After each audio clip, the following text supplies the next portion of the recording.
Hello everyone, कैसे हैं आप सभी। तो जावा की सीरीज को हम लोग कंटिन्यू रखते हुए आज जो है अपने नए लेक्चर की ओर जो है मूव कर रहे हैं।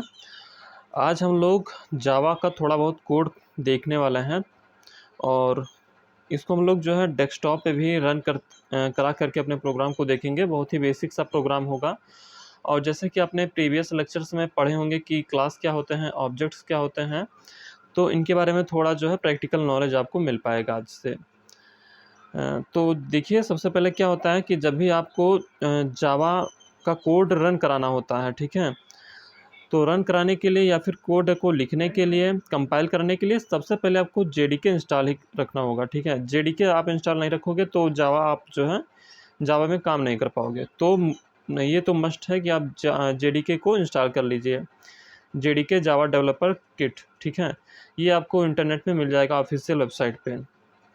तो अगर जो इसका वीडियो स्पेशल चाहते हैं तो कमेंट में हमको जो है लिख दीजिएगा, हम आपको इसका जेडीके डाउनलोड करने का स्पेशल वीडियो ला के दे देंगे। अब देखिए, यहाँ पे जो है आपका एक जावा को कोड लिखने के लिए एक एडिटर आया है, जो कि मतलब काफ़ी ज़्यादा बेहद नया एडिटर है, इंटेलिजे आइडिया। क्या है? One minute, IntelliJ IDEA, IntelliJ IDEA. Okay, तो आप इस एडिटर पे जो है अपना कोड लिख सकते हैं बिना किसी प्रॉब्लम के। और इसमें क्या खास बात होगी कि अगर जो आप इंटेलिजे आइडिया डाउनलोड कर लेते हैं तो आपको ना जेबीएम डाउनलोड करने की ज़रूरत हो, ना जेआरई डाउनलोड करने की ज़रूरत है। और जेडीके डाउनलोड कर लेते हैं तब तो कोई दिक्कत नहीं था, जेडीके डाउनलोड करने से आपका जेबीएम और जेआरई दोनों एक साथ डाउनलोड हो जाता था। तो पहले सब जो है जेडीके डाउनलोड करते थे और वहाँ से कोड लिखते थे, लेकिन अब जो है नया एक वर्जन आया आपका इंटेलिजे आइडिया। तो ये एडिटर है, इस पे आपको केवल जो है इसको डाउनलोड करना है और अपना कोड लिखना है। किसी आप मतलब जेडीके डाउनलोड करने की आवश्यकता नहीं, ऑटोमेटिक ये जेडीके डाउनलोड कर देता है, तो नो प्रॉब्लम। बस आप इंटेलिजे आइडिया को डाउनलोड कर दीजिए। अब यहाँ से हम लोग बेसिक सा जावा का प्रोग्राम लिखेंगे, लेकिन नोटपैड या नोटपैड प्लस प्लस पे नहीं लिखने वाले हैं, क्योंकि ये पुराना हो गया है। पहले के लोग इस पे लिखा करते थे, अब हम लोग नए चीज़ों पे मूव कर रहे हैं। तो सबसे पहले देखो, कोई भी जावा का कोड लिखने के लिए क्या होता है, जैसे आपने सी का प्रोग्राम लिखा होगा, तो सबसे पहले जो है हम लोग किससे स्टार्ट करते हैं। सबसे पहले जो है हम लोग हेडर फाइल से स्टार्ट करते थे सी लैंग्वेज में, प्रोग्राम को अपने जब लिखते थे। यहाँ से जो है सबसे पहले क्या करते हैं, यहाँ भी वही चीज़ें हैं। जैसे आप वहाँ पे हेडर फाइल क्या करता था, हेडर फाइल चीज़ों को स्टोर रखता था, लाइब्रेरी होता था, वहाँ से चीज़ें स्टोर रहती थी, फंक्शन स्टोर रहते थे। जैसे प्रिंटफ आपको यूज़ करना है तो आपको हेडर फाइल से मिल जाता था, स्कैनफ यूज़ करना है तो हैश इंक्लूड कोनी dot H stdio dot H, यहाँ सबसे मिल जाया करता था आपका। लेकिन अब जो है आप इसी चीज़ को जो है import Java dot util dot hash sorry star, तो dot star import Java dot util dot star, इसको आप लिखेंगे, ऊपर इंक्लूड करेंगे, तो इससे जो है आपका सभी जो क्लास वगैरह यहाँ पे क्लास होती हैं, तो ये सभी जो है चीज़ें आपको मिल जाया करेंगी। तो अभी हम लोग देखने वाले हैं सब जगह है इसको import Java dot util dot star, ये फिर इस चीज़ों को जो है लिखने की ज़रूरत नहीं है, जहाँ ज़रूरत है वहीं पर लिखा जाएगा इन चीज़ों को। अब देखो, ज़्यादा सोचने की ज़रूरत नहीं है, अभी अभी हम लोग बेसिक से केवल स्टार्ट कर रहे हैं, तो बस आप देखते जाइए, धीरे धीरे सीख जाते हैं सब। कोडिंग एकाएक नहीं कोई सीख पाता है, ठीक है, तो सब आराम आराम से सीखते हैं। बस चीज़ों को देखते हुए चलिए, और देखते देखते ही आपको पता नहीं पाएंगे आप कि हमको कब आ गया, क्योंकि एक ही चीज़ें बार बार रिपीट होती रहती हैं, बार बार चलती रहती हैं, तो आपको बिना किसी प्रॉब्लम की चीज़ें आ जाती हैं। तो सबसे पहले हम जब भी कोड लिखते हैं जावा का, तो सबसे पहले हमको क्लास बनाना होता है, तो डिक्लेयर करना होता है क्लास को। तो हमने जैसे यहाँ पर क्लास का नाम दे दिया है क्लास ए, ठीक है। अभी हम लोग बाकायदा कोड वगैरह नीचे लिखा हुआ है, तो अभी आप देख पाएंगे इसको। तो सबसे पहले जावा का कोड लिखने के लिए आपको क्लास बनानी पड़ती है, क्लास के अंदर हम अपने कोड को लिखते हैं। अब यहाँ पर नेम ए लिखा हुआ है, यानी ए नाम से जो है क्लास बना लिया हमने, पहले डिक्लेयर कर दिया है क्लास को। फिर जो है क्या बोला जाता है, मेन फंक्शन। जैसे हम लोग सी में मेन फंक्शन लिखते थे ना, मेन के अंदर जो है हमारा प्रोग्राम चलता था मेन फंक्शन के अंदर। तो वैसे जो है यहाँ पर क्या होता है, जो आपका जावा है, जावा के अंदर भी मेन फंक्शन होता है, लेकिन जैसे कि हमने बताया है, ये क्लास और ऑब्जेक्ट का जावा होता है, क्लास और ऑब्जेक्ट बेस होता है जावा। तो इसीलिए यहाँ पे कुछ कीवर्ड जैसे हैं यहाँ पर पब्लिक स्टैटिक वॉइड मेन, इसको आपको लिखना पड़ेगा। ठीक है, तो पहले क्लास बनाएंगे, क्लास का नाम डालेंगे, डिक्लेयर करेंगे, फिर पब्लिक स्टैटिक वॉइड में स्ट्रिंग आर्ग्यूमेंट, इसको लिखेंगे। अभी इसका मतलब जो है क्या होता है, हर एक एक का मतलब आपको आगे समझने को मिलेगा। ठीक है, इसी लेक्चर में, तो चिंता की बात नहीं है। बस जो भी चीज़ें नहीं आ रही हैं आपको वो आगे आ जाएंगी, लेकिन अगर जो तुरंत एकाएक आप सोचेंगे कि हम सब डाल लें तो आपको प्रॉब्लम हो जाएगी, इतना ज़्यादा आपको लेंदी लगने लगेगा कि आप सोचेंगे यार ये तो छोड़ो, मूव कर जाएंगे वहाँ से। तो इसीलिए धीरे धीरे चीज़ें समझनी अच्छी होती हैं यहाँ पे। देखो अब हम लोग जो है डायरेक्टली, अब हमने क्लास बना लिया है, पब्लिक स्टैटिक वॉइड मेन लिख दिया है। अब डायरेक्ट जो है यहाँ पर प्रिंट करने का, जिससे वहाँ पे क्या होता था, प्रिंट करने के लिए आपको प्रिंटफ यूज करना पड़ता था, है ना। जैसे सी में आपको प्रिंटफ यूज करते थे आप प्रिंट करने के लिए, वैसे अब यहाँ पर जो है system dot out dot print L use करेंगे, और बीच में यहाँ पर ब्रैकेट लगाएंगे, और ब्रैकेट के अंदर जो है जो भी चीज़ें आपको लिखनी होंगी उसको आप लिख देंगे।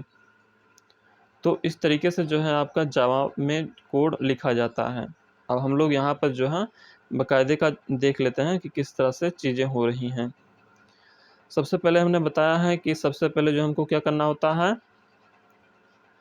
क्लास बनानी पड़ती है। तो हमने क्लास बना ली एक ए नाम की। तो इसके बाद में जो है क्लास बनाने के बाद में यहाँ पर हमने ब्रैकेट लगाया है, ठीक। ये ओपनिंग ब्रैकेट है, ये क्लोजिंग ब्रैकेट है। अब इस क्लास के अंदर ही हमको पूरा का पूरा प्रोग्रामिंग कर मतलब कोडिंग करना है अपना। अब क्लास के बाद, क्लास का नाम डिक्लेयर करने के बाद जो है आपको क्या करना पड़ेगा, पब्लिक स्टैटिक वॉइड मेन लिखना पड़ेगा, और ब्रैकेट में जो है स्ट्रिंग आर्गूमेंट लिखना पड़ेगा। स्ट्रिंग क्या होता है, ये एक एरे होती है। आर्गूमेंट्स क्या है, वेरिएबल का नाम है। और मेन फंक्शन जो आपका, फिर यहाँ पे पब्लिक स्टैटिक वॉइड मेन लिखने के बाद में आपको क्या करना होगा, ब्रैकेट लगाना पड़ेगा यहाँ पर भी, ओपनिंग एंड क्लोजिंग ब्रैकेट। तो यहाँ से आप opening bracket and closing bracket लगा दिए हैं। अब इसके अंदर ही जो है आप अपने जो भी चीज़ें एग्जीक्यूट कराना चाहते हैं कोड को, तो मेन के अंदर ही चीज़ें एग्जीक्यूट होती हैं, मेन के बाहर चीज़ें एग्जीक्यूट नहीं होती हैं। तो आपको सिंपल सा बिना किसी लॉजिक का जो है आपको बस प्रिंट कराना है हेलो वर्ल्ड को। तो हेलो वर्ल्ड यहाँ से आप प्रिंट करा सकते हैं। बस system dot out dot print ln से जो है क्या होता है, आपका कोई भी चीज़ जो प्रिंट कराना है उसको प्रिंट करने के लिए इतना बड़ा सेंटेंस आपको लिखना पड़ता है, system dot out dot print ln, और फिर ब्रैकेट लगाना पड़ता है आपको, और ब्रैकेट के अंदर जो भी चीज़ें आप लिखना चाहते हैं उसको लिख सकते हैं, जो भी आपको प्रिंट कराना है। तो इसको हम लोग आगे जो है एक दूसरे जो लेक्चर हमारा रहेगा वो इसी पे रहेगा कि आपको जो है सिंपल प्रोग्राम बना के दिखाया जाएगा जावा का, हेलो वर्ल्ड का। तो वहाँ पर भी आप चीज़ें समझ पाएंगे। अभी के लिए जो है स्लाइड में तो हम इतना ही केवल बता सकते हैं। अब एक एक चीज़ का जो है यहाँ से हम लोग अर्थ जान लेते हैं, मतलब समझ लेते हैं कि क्लास क्या होता है। तो क्लास एक प्रकार की कीवर्ड होती है, ठीक है। और इस कीवर्ड का यूज़ कहाँ होता है, डिक्लेयर करने के लिए क्लासेस को इन जावा। कोई भी, जैसे हमने बताया कि क्लास एक कीवर्ड है जिसका प्रयोग जो है हम जावा में क्लास होती हैं, क्लासेज होती हैं, तो क्लासेस को डिक्लेयर करने के लिए क्लास कीवर्ड का यूज करते हैं। जैसे हमने बताया है ना कि हम लोग शुरू में क्लास बनाते हैं कोई भी कोड लिखने के लिए, क्लास ए हमने बनाया है, इसके अंदर जो है हम लोग प्रोग्राम अपने कोड को लिखेंगे, ठीक है। यहाँ पर कोड हम लिखेंगे, तो क्लास हम लोग इसलिए बनाते हैं यहाँ पर, क्लास इसलिए यहाँ पर लिखते हैं क्योंकि जितने भी जावा के अंदर क्लासेज होंगी वो इसी से मतलब इसी से जो है वो डिक्लेयर की जाएंगी।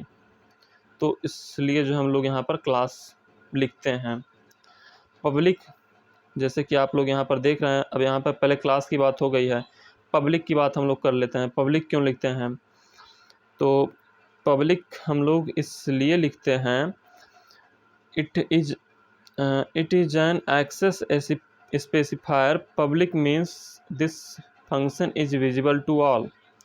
पब्लिक लिखने का मतलब है कि जो भी हम चीज़ें लिखेंगे वो सभी जगहों पर जो है सभी के लिए एक्सेसिबल होंगी, सभी के लिए विजिबल होंगी, सब हर कोई इसको देख सकता है।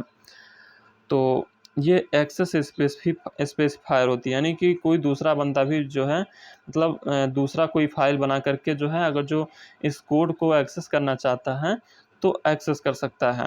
अगर जो पब्लिक रहेगा तो एक्सेस हो जाएगा, प्राइवेट रहेगा तो एक्सेस नहीं हो पाएगा। तो दूसरा भी जो है मतलब हम जो है कोई दूसरा फाइल बना करके वहाँ से भी चीज़ों को एक्सेस कर सकते हैं, इस फाइल की चीज़ों को। ठीक है, इस चीज़ों को हम लोग दूसरे फाइल से भी जो है एक्सेस कर सकते हैं, जो भी कोड यहाँ पे है। तो कई सारी फैसिलिटी होती हैं, एक एक करके हम लोग जान जाएंगे धीरे धीरे।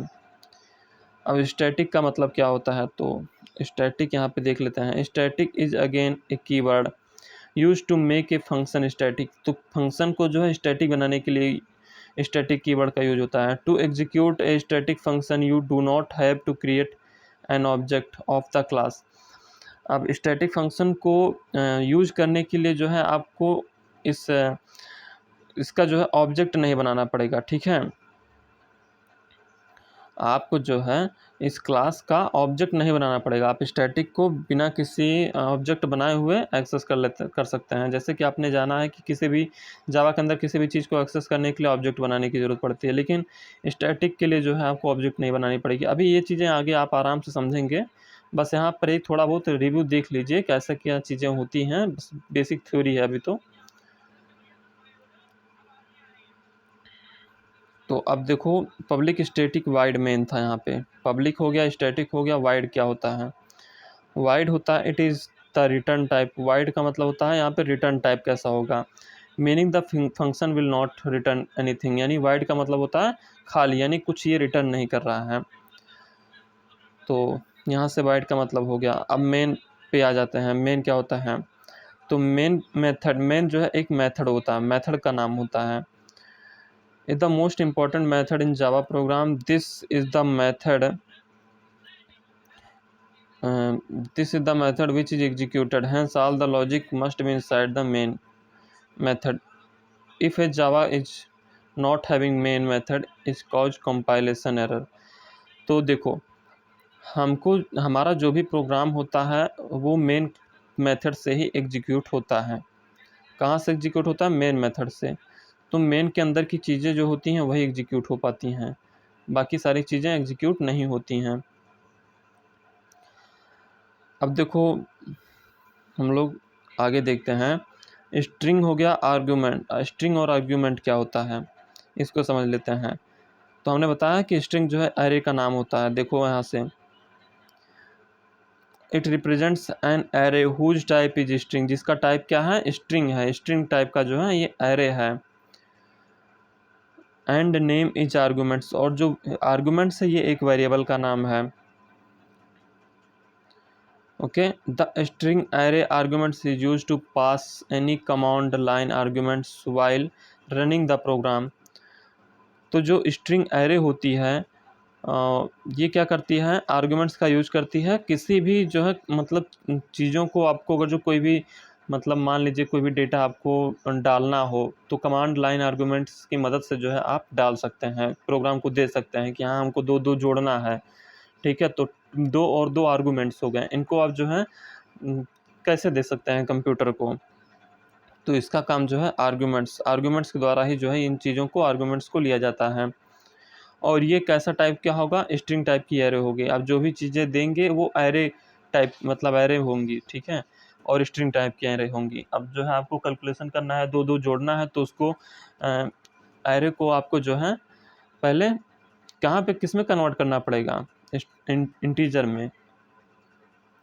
तो वहाँ से आप जो है आगे इन सब का प्रोग्राम पढ़ेंगे, तो वहाँ पर जो है आप चेंज वगैरह भी कैसे जो है किसी एक डेटा टाइप को दूसरे डेटा टाइप में बदलते हैं, ये सभी चीज़ें आपको समझने को सीखने को मिलेंगी। चलिए नेक्स्ट स्लाइड में हम लोग बढ़ते हैं। कंपाइल जावा प्रोग्राम, जावा को कैसे कंपाइल किया जाता है? तो यहाँ से आप जावा को जब लिखते हैं तो आपका एक्सटेंशन क्या बनता है? मान लीजिए ए नाम से फाइल है, तो a.java के नाम से जो भी चीज़ें आप जो भी कोड लिखेंगे, जो भी प्रोग्राम लिखेंगे, वो a.java जो है एक्सटेंशन बनेगा इसका, उस प्रोग्राम का। तो जब भी आप कोई भी प्रोग्राम लिखेंगे, कोई भी फाइल सेव करेंगे अपने प्रोग्राम का, तो वो शुरू में ए डॉट जावा रहेंगे। जब इसको आप कंपाइल कर देंगे तो कंपाइल होने के बाद ये जो है बाइट कोड में चेंज हो जाता है। बाइट कोड में चेंज होने के बाद यही जो ए डॉट जावा था वो ए डॉट क्लास में चेंज हो जाता है। ठीक है, तो इस तरह से जो है आपका प्रोग्राम कंपाइल होता है। अब ए डॉट क्लास जो कंपाइल हो गया है, कंपाइल होने के बाद भी जो हमारा मशीन है, जो हमारा सिस्टम है, वो ए डॉट क्लास वाली फाइल को नहीं समझ पाएगा। तो इसको समझने के लिए ए डॉट क्लास को जो है मशीन में चेंज करना पड़ता है, मशीन लैंग्वेज में। तो मशीन लैंग्वेज में चेंज करने के लिए JVM यूज होता है, जावा वर्चुअल मशीन। तो जावा वर्चुअल मशीन क्या करता है, ये इंस्टॉल जब रहता है आपके सिस्टम में तो ए डॉट क्लास को ये मशीन कोड में चेंज कर देता है, जिससे आपका जो है प्रोग्राम रन कर सकता है। तो JVM की सहायता से आप जो प्रोग्राम को अपने रन करा सकते हैं। तो ये सब चीज़ें हमने पढ़ लिया हैं पहले ही। अब तो देखो IntelliJ IDEA आ गया है, तो आपको ज़्यादा ये सब ज़्यादा जानने की बहुत ज़रूरत नहीं है कि कैसे कैसे जो है इतना प्रॉब्लम झेलना पड़ता है प्रोग्राम को रन करने के लिए। ये सब है, क्लियर है। उसमें डायरेक्ट आप कंपाइल कर सकते हैं। शिफ्ट शॉर्टकट की बता रहे हैं, शिफ्ट प्लस F10, इससे आप अपने प्रोग्राम को आसानी से रन कर सकते हैं। ओके, अब हम लोग देख रहे हैं कि जो हमने पढ़ा है पब्लिक स्टैटिक वाइड मेन पीछे, उसको किस किस तरह से जो है लिखा जा सकता है।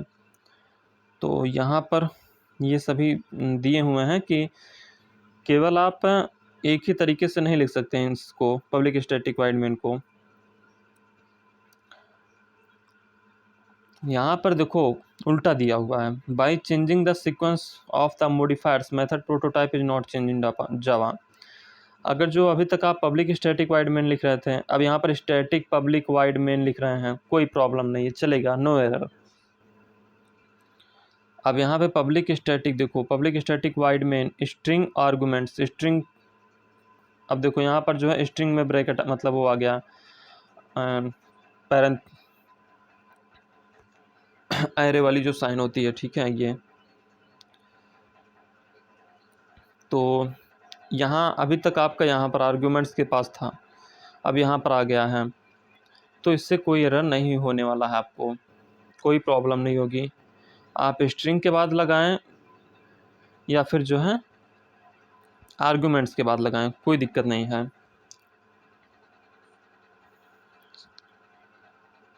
नेक्स्ट स्लाइड में हम मूव करते हैं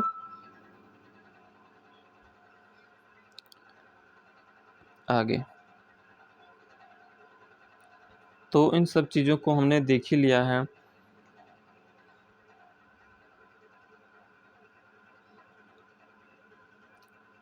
ये सब जो है इनवैलिड जावा मेथड हैं, इसको आप अगर जो लिखेंगे अपने प्रोग्राम में तो एरर देगा। ठीक है, इसको हम लोग नहीं यूज करते हैं, ये सभी गलत हैं। देखिए यहाँ पर पब्लिक स्टैटिक यहाँ से गायब है, यहाँ से स्टैटिक गायब है, यहाँ पर से पब्लिक गायब है, तो पब्लिक गायब कर दिया है।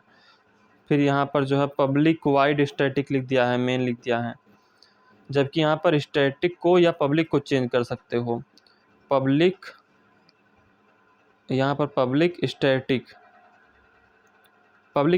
था, अब स्टैटिक को पहले लिखो चाहे पब्लिक को बाद लिखो, तो इसमें जो है आप चेंजिंग कर सकते हो, मूवमेंट कर सकते हो। लेकिन अब ये कहो कि तुम जो है पब्लिक को लिखे फिर सीक्वेंस इतना ज़्यादा चेंज कर दे कि वाइड लिख दिए फिर स्टैटिक लिख रहा हो, तो ये एरर है, ये तुम्हारा एरर दिखाएगा। अब देखो यहाँ पर हमने बताया है कि क्लासेज हैं, जैसे यहाँ पर कई सारे क्लासेज हैं ना, क्लास ए हैं, क्लास बी हैं, क्लास सी हैं, तो इसमें आपका जो है कोड है। तो ये बेसिकली पहले शुरू में जब भी आप कोड करते हैं तो डॉट जावा में आपका ये जो है एक्सटेंशन सेव होता, डॉट जावा करके आपका प्रोग्राम सेव होता है। फिर जब आप उसको कंपाइल करते हैं तो कंपाइलर के द्वारा कंपाइल किया जाता है प्रोग्राम को, फिर ये जो है बाइट कोड में चेंज हो जाता है और इसका जो एक्सटेंशन होता है डॉट क्लास होता है। और फिर जो है JVM के द्वारा इन सब चीज़ों को जो है क्या किया जाता है, हाँ देखो यहाँ से अब जो आपका कंपाइलर है वो इन सभी जो चीज़ें यहाँ पर दी हुई हैं dot A dot class A, class B, class C, इसको जो है A dot class, B dot class, C dot class, इसमें चेंज करता है। अभी आपका जो है डॉट जावा एक्सटेंशन चल रहा था, अब जो है यहाँ से डॉट क्लास एक्सटेंशन चलने लगा। क्यों? क्योंकि कंपाइलर ने इसको कंपाइल कर दिया है। अब JVM इसको जो है रन करेगा, तो JVM के द्वारा जो है इस प्रोग्राम को रन भी किया जा सकता है। तो इस तरह से आपकी फंक्शनलिटी होती है और इस तरह से आपका जो है कोड कंपाइल और रन होता है। अब हम लोग नेमिंग कन्वेंशन पर चलते हैं। नेमिंग कन्वेंशन क्या होता है? यहाँ से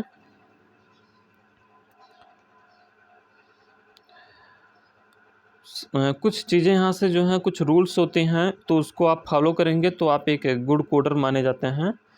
तो उसी चीज़ों को यहाँ पर जो है यहाँ पर नेमिंग कन्वेंशन के रूप में दिया हुआ है। ओके,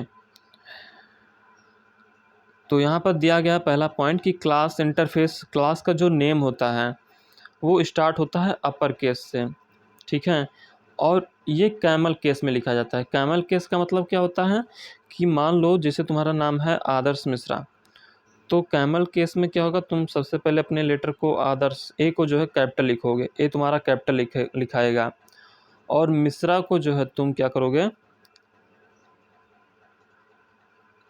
यहाँ पे स्मॉल में लिखोगे।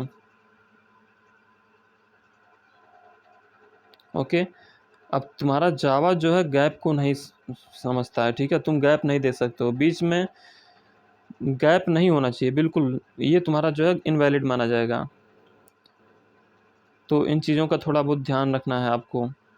सेकंड पॉइंट हम लोग देखते हैं क्या दिया है। क्लास जैसे यहाँ पर आपका दिया हुआ है क्लास का नाम, इस तरह से आप लिख सकते हो, स्टूडेंट लिख सकते हो, पहला लेटर कैपिटल होना चाहिए। एम्प्लॉय दिए हो, एम्प्लॉय में आपका ई कैपिटल होना चाहिए।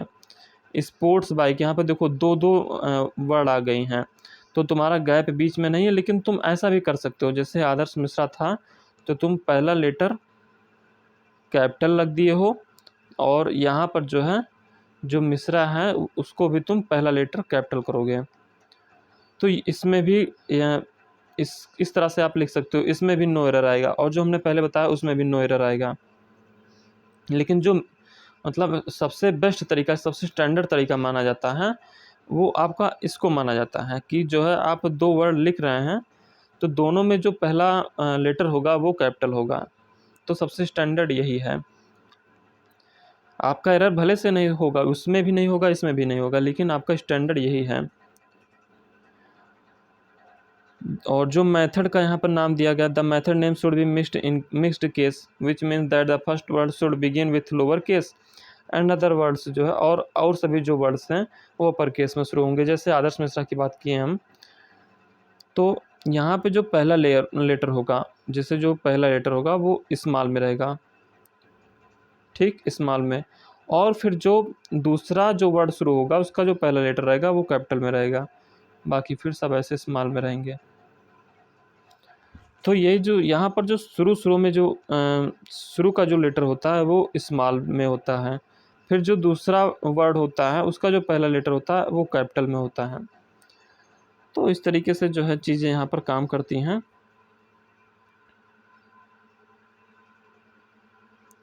अब हम लोग जो है और आगे देखते हैं चीज़ों को कैसे क्या हो रही हैं।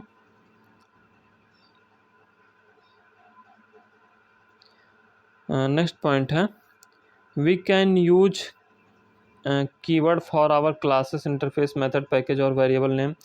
Package name should be a lower case letter, it if the name contains multiple words it should be separated by dots. यहाँ पर जो है पैकेज के बारे में दिखाया गया है कि जो है पैकेज को आप जो है इस तरह से लिख सकते हैं, और ये जो है पैकेज क्या होती हैं, लोअर क्लास में होती हैं, लोअर आप मतलब सभी लेटर जो है लोअर में होंगी, स्मॉल लेटर में होंगी। जैसे आदर्श है तो आदर्श में सब कुछ जो है स्मॉल में रहेगा, और दूसरा वर्ड अगर जो आपको और जोड़ना है तो ये डॉट के द्वारा जुड़ते हैं, तो डॉट मिश्रा, ठीक है, इस तरीके से आप चीज़ों को यूज करते हैं यहाँ पर। तो बहुत सारे यहाँ पर नेमिंग कन्वेंसन हैं, तो इनको आप आराम से पढ़ सकते हैं। और अभी तो आपने कोड किया नहीं है तो बहुत ज़्यादा आप यहाँ से कैसे जान सकते हैं, लेकिन जब जैसे जैसे आप कोड करेंगे तो प्रैक्टिकल नॉलेज आपको हो जाया करेगी। इसमें कोई इश्यू की बात नहीं है, सब कुछ आ जाता है। क्योंकि आप प्रैक्टिकली जब करते हैं तो यहाँ से देखने में उतना आपको समझ नहीं आएगा, लेकिन प्रैक्टिकली करेंगे तो सब आ जाएगा। अब हम देखें हैं कि जब भी कोई चीज़ हमको प्रिंट करानी होती है तो हम क्या करते हैं, सिस्टम डॉट आउट, इस तरह से system dot out dot println use करते हैं। तो इसको हम क्यों यूज करते हैं, कोई भी चीज़ें जब हमको प्रिंट करानी होती हैं तो हम इस चीज़ का यूज करते हैं। यहाँ से हम लोग जो है system dot out dot println का यूज़ करते हैं। अब इसमें हर एक चीज़ें हम जान लेते हैं कि ये क्या काम करती हैं, हर एक चीज़ें जो इसमें है, सिस्टम क्या काम करता है। तो सिस्टम यहाँ पे देख रहे हैं आप कि ये एक फाइनल क्लास होती है, ठीक है, जावा के अंदर। और ये कहाँ से आती है, जावा डॉट लैंग पैकेज से आती है। This class is responsible to provide input output stream, जैसे हमने बताया कि इनपुट आउटपुट का काम करती है ये। आउट क्या है, आउट एक ऑब्जेक्ट है, आउट इज एन ऑब्जेक्ट। और ये क्या काम करती है, that is instance of the predefined class, ये जो है प्रीडिफाइंड क्लास का एक इंस्टांस होती है। तो ये एक ऑब्जेक्ट होती है, मेन चीज़ है आउट जो है ये एक ऑब्जेक्ट है। This object is defined in the class system, ये जो है क्लास सिस्टम में डिफाइन होती है। एंड इसका जो पर्पज होता है ये क्या होता है, to handle the system out of the program. तो ये जो है आपका एक ऑब्जेक्ट होती है आउट जो है, और इसका काम होता है सिस्टम आउटपुट करने के लिए यूज होती हैं, इसको हैंडल करने के लिए, जो भी आउटपुट आती हैं उसको हैंडल करने के लिए जो है डॉट आउट का यूज़ करते हैं। प्रिंट एलन जो है सीधी सी बात है, ये प्रिंट करता है और लाइन चेंज करता है। एलन मतलब क्या होता है, एलन मतलब यहाँ पर सिंपल से जान जाओ, जब भी हमको एक प्रोग्राम का एक लाइन लिख करके उसको लाइन फिर चेंज करना होता है तो एलन प्रिंट के आगे एलन लगा देते हैं। और प्रिंट का मतलब होता है सिंपल सा प्रिंट करना। दैट इज, ये एक मेथड होता है that is supported for the object of the type print stream. तो इस प्रिंट स्ट्रीम में जो है ये इसका ये सपोर्ट करता है ऑब्जेक्ट। तो इस तरीके से आप जो हैं इस चीज़ों को भी आप समझ गए होंगे।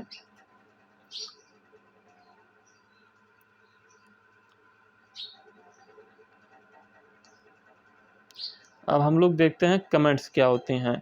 जावा के अंदर कमेंट्स होती है ना, कमेंट करते हो आप कुछ भी, जैसे जावा का आप कोड लिख रहे हो तो कोड में आपको जैसे समझना है कि मतलब ये कोड किस लिए लिखा गया है, ये लाइन किस लिए लिखा गया है, तो आप उसके आगे जो है इस तरीके से डबल स्लैश करके उसके आगे एक सिंगल लाइन में आप कमेंट लिख सकते हो। इसका मतलब है कि ये प्रोग्राम के अंदर की चीज़ें नहीं है, ये कोड से बाहर है, इस चीज़ों को कंपाइलर आपका कंपाइल नहीं करेगा, इसको आपका कंपाइलर इग्नोर करेगा इस चीज़ को। तो कमेंट का मतलब होता है कि पूरे प्रोग्राम का, पूरे कोड का वो हिस्सा जो कंपाइलर इग्नोर करता है, उसको आपका रन नहीं करता है। उसमें आप कुछ भी लिख दो, उसको आप जो है कंपाइलर आपका इग्नोर करेगा, उसको कंपाइल ही नहीं करेगा, उसको छोड़ देगा। और ये जो कमेंट्स होती हैं ये 3 टाइप्स की होती हैं, सिंगल लाइन कमेंट होती है, मल्टीपल लाइन कमेंट्स होती हैं और डॉक्यूमेंटेशन कमेंट होती हैं। जैसे मान लो आपका एक सिंगल सा लाइन है, अब एक सिंगल लाइन के बारे में अगर जो आपको लिखना है तो सीधे जो है डबल स्लैश करके आप कुछ भी लिख सकते हैं।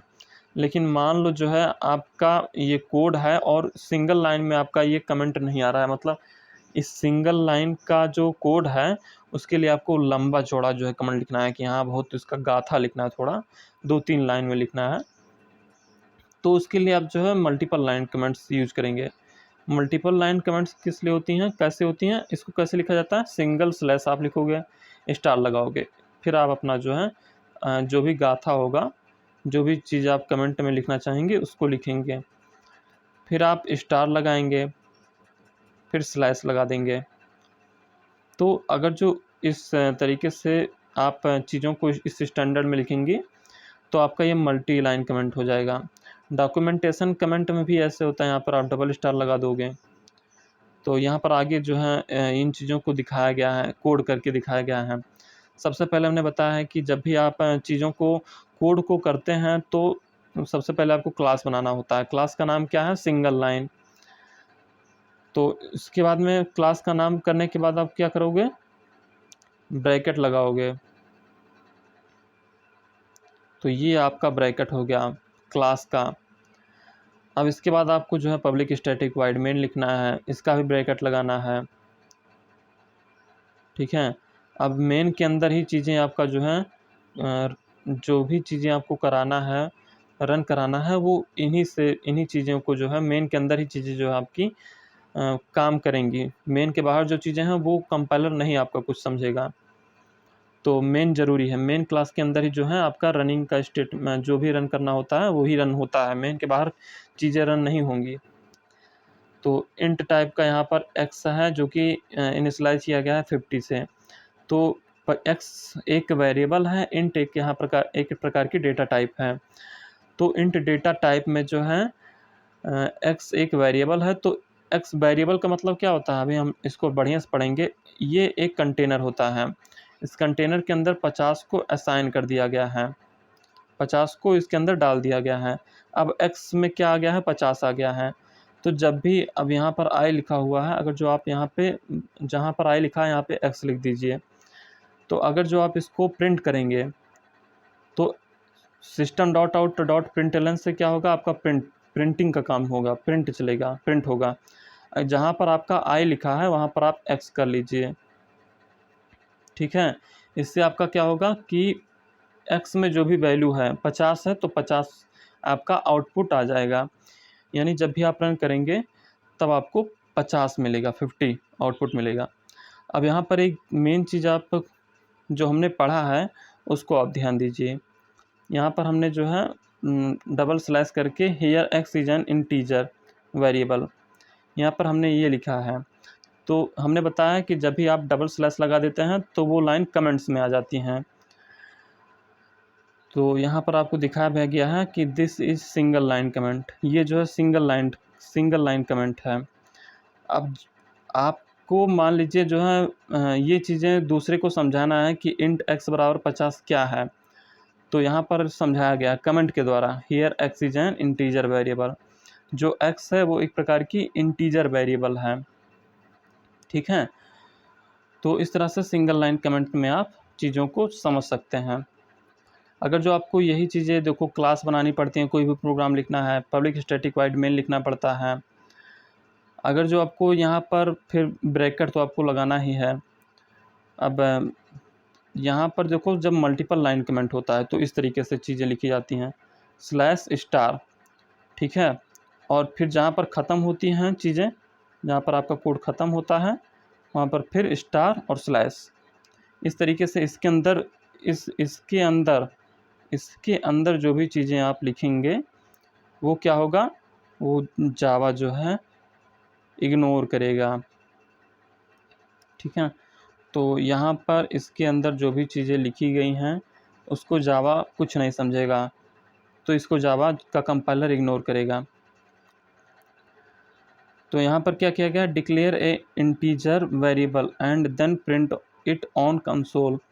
तो यहाँ पर ये कमेंट में लिखा गया है कि डिक्लेयर किया जा रहा है इंटीजर वेरिएबल को और फिर उसको प्रिंट किया जा रहा है। तो इंट एक्स बराबर 50, यहाँ पर आई की जगह पर आप फिर से जो है एक्स लिखेंगे तो यहाँ पर जो है 50 प्रिंट करेगा। अब एक से अधिक लाइन अगर जहाँ पर रहेंगी वहाँ पर मल्टी कमेंट का यूज होगा इस तरीके से।